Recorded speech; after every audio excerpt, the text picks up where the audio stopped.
Hello friends, welcome to my channel. हमने मेरी पहली वाली क्लास में हमने कुछ बेसिक चीज़ें जानी थी साइबर एक्सटेंशन के बारे में, वो क्या होता है और उसको फार्मर्स को क्या आवश्यकता है साइबर एक्सटेंशन की, ये सब हमने देखा था। आज हम टूल्स पढ़ेंगे जो कि साइबर एक्सटेंशन की प्रोसेस को कंप्लीट बनाने के लिए जो कि हेल्पफुल होते हैं। तो सबसे पहले हम डील करेंगे विथ ईमेल, यानी कि इलेक्ट्रॉनिक मेल। देखिए, जो ईमेल है वो बहुत ही ज़्यादा यूज होने वाली एप्लीकेशन है साइबर एक्सटेंशन में। ईमेल हर कोई यूज कर सकता है, ये बहुत ईजी होता है। और अब में से ज़्यादातर लोग ईमेल आज के ज़माने में, आज के युग में यूज कर रहे हैं। इसने बहुत इम्पोर्टेंट पार्ट ले लिया है हमारी लाइफ में। Email, electronic mail is the most frequently used application in the cyber extension. Currently, it's being used by over 50 million people for business and personal use.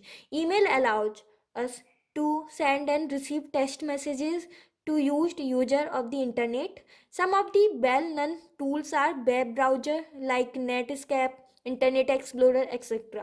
देखिए, ईमेल के थ्रू हम कोई भी टेस्ट के रूप में मैसेजेस सेंड कर सकते हैं और रिसीव कर सकते हैं। यानी कि इसमें हम कोई ग्राफिक मीडिया का यूज नहीं कर सकते, बस हम टेस्ट के रूप में ही मैसेज रिसीव करते हैं और सेंड करते हैं। ओके, अब सम ऑफ द बेल नन, और इनको हम कुछ टूल्स के माध्यम से इसको हम यूज करते हैं ईमेल को।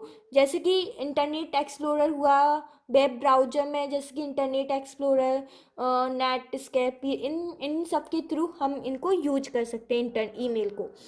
हमें इंटरनेट की आवश्यकता होती है ईमेल को सेंड करने के लिए और रिसीव करने के लिए। To send an email you have to know the receiver's email address. ये तो कॉमन ही है, तो हम सब जानते हैं कि हमको ईमेल एड्रेस पता होना चाहिए रिसीवर का, अगर हमें कोई भी ईमेल को सेंड करना है या रिसीव करना है कुछ भी। सॉरी, मतलब सेंड करना है, रिसीव करने के लिए तो अपने आप आ जाता है हमारे पास। तो मतलब रिसीव करने के लिए, अगर हमें कोई मैसेज रिसीव हो रहा है तो उस सामने वाले को, सेंडर को, हमारी ईमेल एड्रेस पता होना चाहिए। अब हम इसके एडवांटेजेस एंड डिसएडवांटेजेस देख लेते हैं। So, email are easy to use. You can organize your daily correspondence, send and receive e-messages and save them on computer. ये easy होते हैं यूज में, और हम क्या कर सकते हैं, अपने टेक्स्ट मैसेजेस को सेंड कर सकते हैं, रिसीव कर सकते हैं और उनको कंप्यूटर में सेव भी कर सकते हैं।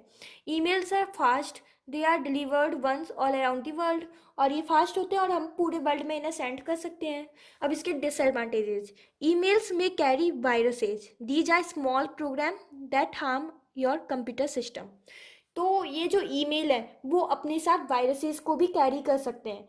जैसे स्मॉल वायरसेस होते हैं ना, जो कंप्यूटर के लिए हार्मफुल होते हैं, जो हमारी जो कंप्यूटर है उसे डिसफंक्शन कर देते हैं, तो वो उन्हें कैरी कर सकते हैं। और email can not be really be used for official business document, they may be lost and you can not sign them. और ईमेल को हम, जो बहुत ही ज़्यादा इंपॉर्टेंट वर्क है, यानी कि ऑफिस बिजनेस का जो वर्क है, जिनमें हम इन्हें यूज नहीं कर सकते। क्यों? क्योंकि यदि मान लो हमारे पास कोई मैसेज आया, उसमें बहुत इंपॉर्टेंट चीज़ थी और उसमें हमको साइन करना था, और यदि मान लो वो लॉस्ट हो गया, तो इसलिए उसमें इसकी कुछ डिसएडवांटेजेस होते हैं। तो यदि हम एफिशिएंटली यूज करें तो ये कोई डिसएडवांटेज नहीं है, यदि हमें अच्छे से ऑपरेट करना आए। ओके, अब हम देखते हैं telnet. Telnet is the application that allows you to go onto remote computer. It is like a terminal emulation program. Before the advent of the World Wide Web, the Telnet session were very common. देखिए, जैसे world wide web है आज के समय में, वैसे ही पहले telnet था। ठीक है, तो फिर उसके थ्रू हम इंफॉर्मेशन को असेस करते थे, टेलनेट के थ्रू। अब पहले टेलनेट में क्या था कि हम किसी ग्राफिक इंफॉर्मेशन को रिसीव नहीं कर सकते थे, उसमें केवल टेक्स्ट इंफॉर्मेशन ही हम रिसीव कर पाते थे, इसलिए ये इसका सबसे बड़ा ड्रॉबैक था। तो अब हम देखते हैं इसकी एडवांटेजेस और डिसएडवांटेजेस क्या हैं। अब क्या होता है कि जैसे कि मान लो, वैसे हमें किसी को इन्फॉर्मेशन ट्रांसफ़र करने के लिए एक जगह से दूसरी जगह ट्रैवल करना पड़ता है, लेकिन यदि हम मान लो दूसरे का कुछ काम करना चाहते हैं तो वो हम अपने कंप्यूटर पर भी कर सकते हैं by the help of telnet. So ये इसका सबसे बड़ा एडवांटेज है कि ये सेव, हमारा जो टाइम है उसको सेव करता है। और दूसरा, रूटर कॉन्फ़िगरेशन। इसका मतलब ये कि यदि इसे, ये एक सिंपल टेस्ट को यूज करता है, तो जिसके कारण अगर कोई प्रॉब्लम आ जाती है तो उसे हम इजीली फिक्स कर सकते हैं। और अब हम इसके डिसएडवांटेजेस देखते हैं कि क्या ये बहुत ओल्ड, ये जो टेलनेट है ये बहुत ओल्ड है, 90s के टाइम का है। सॉरी, 1989 में ही इसका शायद इसका डिस्कवरी हुई थी। सो ये बहुत ओल्ड है और ये टेस्ट को ही यूज करता है, टेस्ट मैसेजेस को ही हम इससे ट्रांसफ़र कर सकते हैं और टेस्ट के रूप में इंफॉर्मेशन इससे हम असेस कर सकते हैं। इसलिए क्या होता है, बोरिंग हो जाता है क्योंकि इसमें कुछ ग्राफिक वगैरह कुछ हम यूज नहीं कर पाते। और ये सिक्योर भी नहीं है, क्योंकि यदि मान लो आपने कुछ अपना मैसेज किसी को सेंड किया तो फिर वो सिक्योर नहीं होता, उसे बीच में से कोई भी असेस कर सकता है। So it's not secure, everything is sent in plain text, be it over the local network और ओवर दी इंटरनेट। अब हम पढ़ते हैं फाइल ट्रांसफर प्रोटोकॉल। देखिए, प्रोटोकॉल का मतलब होता है कोई भी रूल, ठीक है। तो ये है फाइल ट्रांसफर प्रोटोकॉल। जैसे कि हमने एच टी टी पी को जानते हैं, हाइपर टेक्स्ट ट्रांसफर प्रोटोकॉल, जो एच जो किसी भी इंफॉर्मेशन को ट्रांसफ़र करने के लिए प्रोटोकॉल बनाया है जो कि सुरक्षित है और हम इजीली असेस कर सकते हैं। तो इसी तरह ये पहले था file transfer protocol. FTP use to send copies of files from one computer to another. So send यानी कि ट्रांसफ़र करने के लिए, सो इसके नाम से हम देख सकते हैं कि copies of files from one computer to another computer and is responsible for highest percentage of data transfer on internet. So file transfer protocol ही क्या है, ये सबसे ज़्यादा रेस्पॉन्सिबल है किसके लिए, file transfer on the internet पे।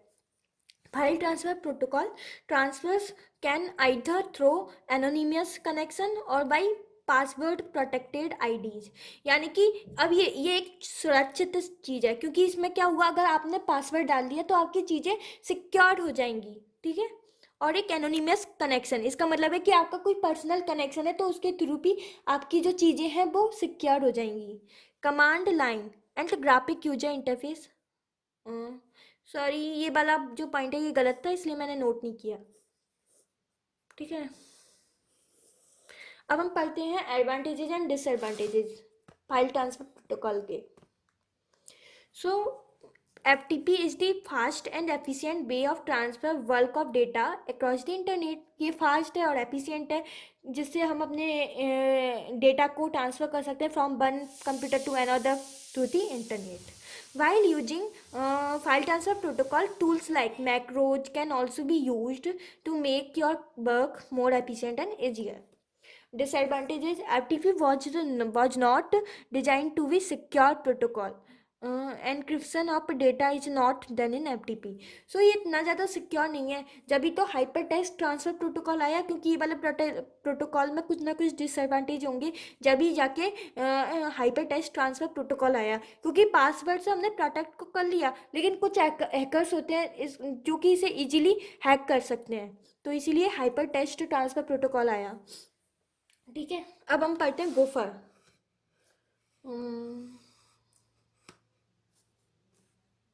देखिए, एट द टाइम ऑफ 1994 एक टूल था जिससे हम आसानी से जो भी रिसोर्स है वो इंटरनेट पे असेस कर सकते हैं, तो वो था गोपर। 1994 के टाइम पे इसकी बहुत यूजफुलनेस थी। क्यों? क्योंकि इसके थ्रू हम इजीली फाइल को असेस कर सकते थे, एफटीपी साइट पर जा सकते थे, डायरेक्टरीज। देखिए, जो डायरेक्टरीज होती है ना, वो डॉक्स फाइल में हम जो फोल्डर्स होते हैं उनको हम डायरेक्टरीज बोलते हैं। ये सब आप पढ़ोगे अपने कम्युनिकेशन एग्रो इन्फॉर्मेटिक्स में, जब आप थर्ड सेम में जाओगे तो आपको एक सब्जेक्ट होगा एग्रो इन्फॉर्मेटिक्स, तो उसमें आप पढ़ोगे डायरेक्टरीज क्या होती हैं, फोल्डर्स क्या होते हैं। तो डायरेक्टरीज डॉक्स में जो फोल्डर्स होते हैं उनको बोलते हैं फाइल्स एंड डॉक्यूमेंट। सो इनको इजीली असेस कर सकते थे। और इसको डिज़ाइन किसने किया था, वो किया था computer scientist at the university Minnesota में, इसको डेवलप किया गया था। माइनेसोटा की क्या स्पेलिंग है, MINNSOTA, ठीक है। अब हम इसके एडवांटेजेस एंड डिसएडवांटेजेस देख लेते हैं। So advantages: easy setup and low maintenance. ये एजी होता है, मेंटेनेंस की से ज़्यादा आवश्यकता नहीं होती। नो डॉक्यूमेंट प्रिपरेशन नेसेसरी, कोई भी पहले प्री प्रिपरेशन की आवश्यकता नहीं होती डॉक्यूमेंट्स के लिए। Facilitate automatic indexation of service menus menus. Okay, अब आता है disadvantages. Can't mix graphics and text on same screen, मतलब कि ये जो ग्राफिक्स और टेस्ट को अलग अलग दिखाता था, सेम स्क्रीन पे ये दिखा नहीं पाता था। गोपर क्लाइंट कांट व्यू HTML, यानी कि जो गोपर के जो क्लाइंट थे यानी कि कस्टमर थे वो HTML को व्यू नहीं कर पाते थे। Gopher is divided between Gopher zero, Gopher plus and not all client handle Gopher Gopher plus. ठीक है, तो ये दो गोपर में डिवाइडेड था, Gopher zero and Gopher plus. ठीक है, तो फिर क्लाइंट, क्लाइंट का मतलब होता है ब्राउजर जिनके थ्रू हम गोपर को असेस कर सकते हैं, तो फिर उनके थ्रू ये सारे के सारे हैंडल, वो जो गोपर प्लस थे वो हैंडल नहीं हो पा रहे थे। ठीक है, तो इसके डिसएडवांटेजेस हो गए। अब फिर आया world wide web. So world wide web सबसे ज़्यादा इंपॉर्टेंट है। सो अब हम पढ़ते हैं वर्ल्ड वाइड वेब। हाँ, तो it is a multimedia hypertext system. तो सबसे पहले इंपॉर्टेंट चीज़ है ये, आपको यदि पूछा जाए वर्ल्ड वाइड वेब क्या है, तो आपको लिखना है multimedia hypertext system. World wide web is a multimedia hypertext system. It has become so popular that it has almost replaced all the above internet tools and is slowly becoming synonymous internet। तो क्या हुआ, ये इतना ज़्यादा useful था, इतना ज़्यादा popular हो गया इसके आने के बाद कि इसने सारे टूल्स को रिप्लेस कर दिया और यही एक अकेला सबसे बड़ा टूल निकल के आया। क्यों? क्योंकि ये क्या करता था कि जो टेक्स्ट थी, एनिमेशन थे, इमेजेस थी, वीडियो, साउंड, इन सबको अच्छी तरह से मोर इंटरेक्टिव वे में ये प्रेजेंट करता था, तो इसीलिए ये पॉपुलर हो गया। और has a simple mouse click can easily transport you from a server in India to one in America or Australia or even Antarctica. So क्या था कि यदि आपने आपके केवल एक ही माउस क्लिक से जो सर्वर था वो आपको एक इंडिया के किसी एक राज्य से दूसरे देश के, यानी कि ऑस्ट्रेलिया हुआ या फिर यूरोप हुआ, उसकी कंट्री तक पहुंचा सकता था। तो ये बहुत इजी था, बहुत फास्ट था, एफिशिएंट था। पर फिर भी इसके कुछ ना कुछ डिसएडवांटेजेस और एडवांटेजेस तो होंगे, वो हमको देखने हैं। Availability of mainly free information, तो ये फ्री था। हम देखते हैं कि जो भी वर्ल्ड वाइड वेब पे हम कोई भी रिसर्च करते हैं या फिर गूगल क्रोम पे डालते हैं, फिर जो भी वेबसाइट हम देखते हैं वो सब फ्री होती हैं, हम अपनी इंफॉर्मेशन गेन कर सकते हैं। Low cost of initial connection can be used for all the services. Danger of, अब इसके disadvantages, danger of overload and excess information. तो क्या होता है कि इसका डेंजर होता है कि वो बहुत सारी इंफॉर्मेशन आ गई तो सर्वर डाउन हो गए, ओवरलोड हो गए। Okay, it requires N efficient information search strategy. तो इसको एक एफिशिएंट इंफॉर्मेशन सर्च स्ट्रेटजी की आवश्यकता होती है। जैसे हमारे जो सर्च इंजन होते हैं ना, गूगल हुआ, गूगल क्रोम हुआ, ऐसे जो इंजन होते हैं उनको एफिशिएंट इंजन की आवश्यकता होती है अगर हमको कोई इंफॉर्मेशन को असेस करती है through the world wide web. तो हमें वर्ल्ड वाइड वेब से कोई भी इंफॉर्मेशन को असेस करने के लिए सर्च इंजन की आवश्यकता होती है। वो सर्च इंजन कौन होते हैं? जैसे कि गूगल क्रोम हुआ, तो वो एफिशिएंट होना चाहिए। The search can be slow, और ये स्लो भी हो सकती है अगर आपका इंटरनेट कनेक्शन अच्छा नहीं है तो। ठीक है, तो ये हो गया हमारे advantages and disadvantages of cyber extension. तो अब इसमें थोड़ा सा और बाकी है, जैसे कि function of cyber extension, application of cyber extension.